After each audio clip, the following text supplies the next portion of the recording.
Today's video we will do an unboxing of the Pixel 2 XL in black color and also do a quick review of the software interface. So let's dive in and unbox one of the most anticipated smartphones of 2017 that comes straight from Google.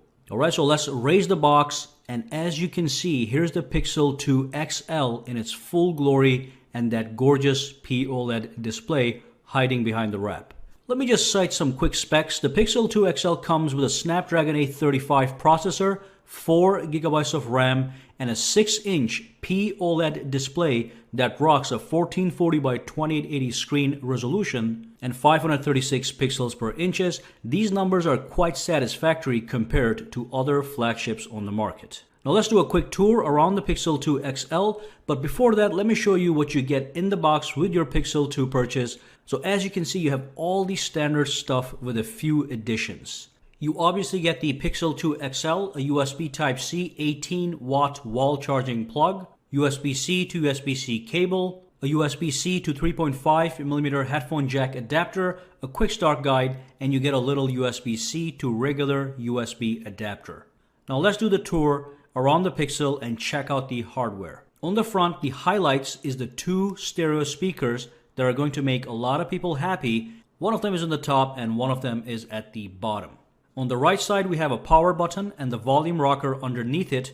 And on the left side, we have the SIM card tray. And of course, on the back side, we have the fingerprint sensor, which is placed the way I like it, under the camera, and more importantly, centered and within easy reach of your finger. And then we have the camera right above it. And of course, I like the fact that the camera sits in its own little rectangular block. The camera, of course, is the celebrated 12 megapixel camera with an aperture of f1.8 that received a really high DxO mark of 98. Highest in the industry, in fact, but we will not rely on that solely. Rather, we will wait for some real-life comparisons to see how this camera stacks up compared to other flagships. Regardless though, this camera will be one of the top smartphone cameras in the market. There's no question about that. Now finally, on the bottom we have a USB Type-C port, and as you can see, there's no more 3.5mm headphone jack slot, which may or may not give nightmares to some people. Now I personally don't care about them because I'm not obsessed with music 24/7,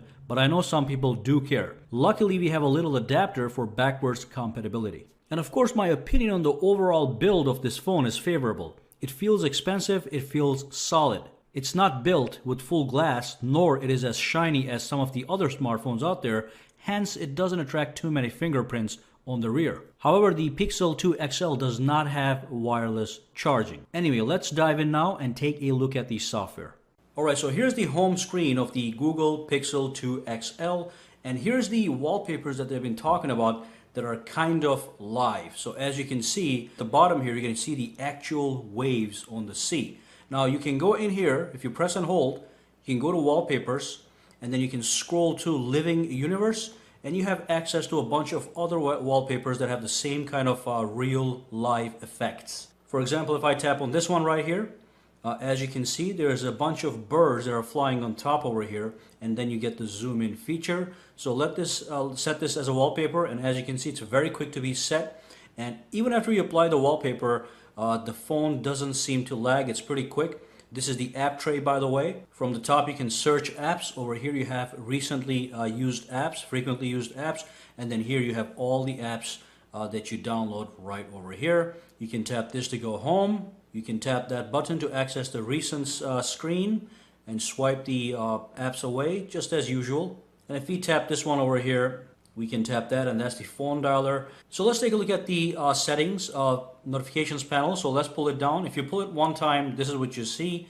These are the quick toggles. You can tap that to go to settings, or you can pull down to reveal the full notifications panel, including all your quick toggles. On the top, you have a brightness slider. You can also tap this icon, the pen symbol here, to edit the quick toggle screen. So if I tap this, it's going to allow me to edit the quick toggles. And if I tap this, it goes into the settings. And again, if I go over here, I can tap this arrow to pull the quick toggles down and tap it again to pull it up, or just tap the settings to go into the settings. So let's just quickly look around here. As you can see, we have the battery here. So if you go to the battery, you'll see that you'll see a last full charge. So this is the full charge you've had. It gives you how many hours was your phone fully charged since the last full charge. So that's a nice statistic.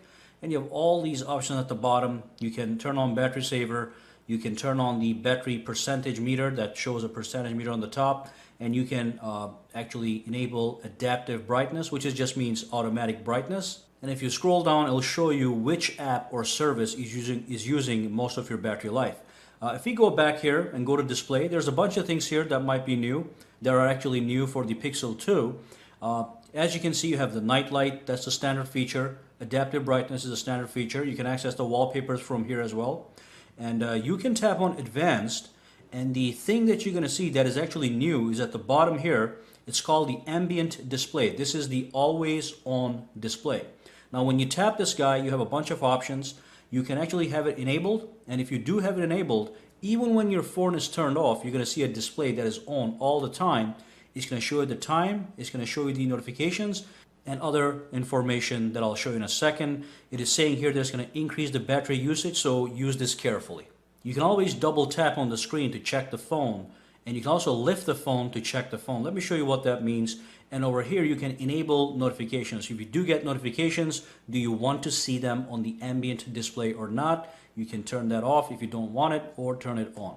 Now let's turn off the phone and see what this thing looks like. Alright, so that's the always on display. As you can see the time, the date, and you have a little notification at the bottom, and you can double tap to check your phone. Okay, and that's going to take you to the lock screen, and you can unlock it from here. In this case, I don't have a PIN number, but that is the always on display, the Pixel version, which is called the ambient display. Go back over here, and we don't have anything else. All right, you can always tap the help icon. It's going to give you some more information. Let's go back out. Another really new feature that the Pixel 2 XL is released with is the squeezing feature. So you're able to squeeze your phone to take certain actions. Now to access the menu where you can customize the squeeze options, you have to go to the system and you have to go to language input and gestures. Before that, take a look over here. It is running Android 8.0. Okay, so this is the latest version of Android. I just checked to see if there's an update. There's no updates. It's up to date. And let's go back here. Go to language input and gestures. And from here, you can tap on advanced.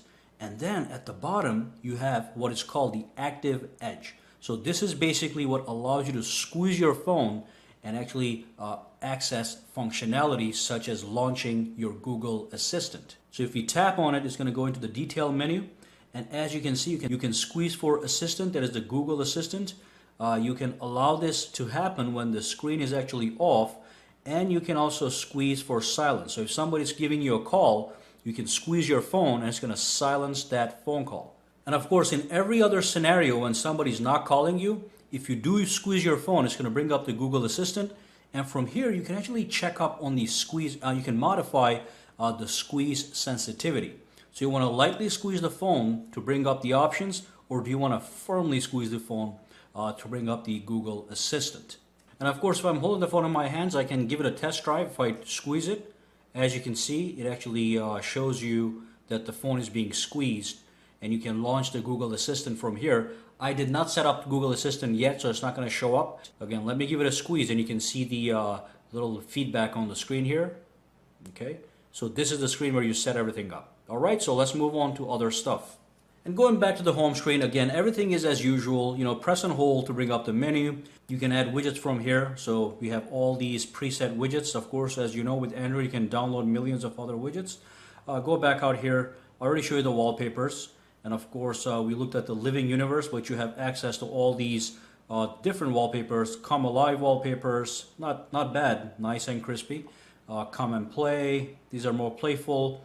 You have things like Keep Looking, In the Shadows, all these different themes that you can enjoy, such as the Earth wallpapers here as well. Okay, there's so many of these guys that there's a huge selection of high quality wallpapers. But of course, the highlight is the living universe wallpapers that are animated. All right, take a look at this. This is the actual world. Let's just say allow. As you can see, the whole world actually rotates. That's the animation. All right, let's go back out. More settings, home settings.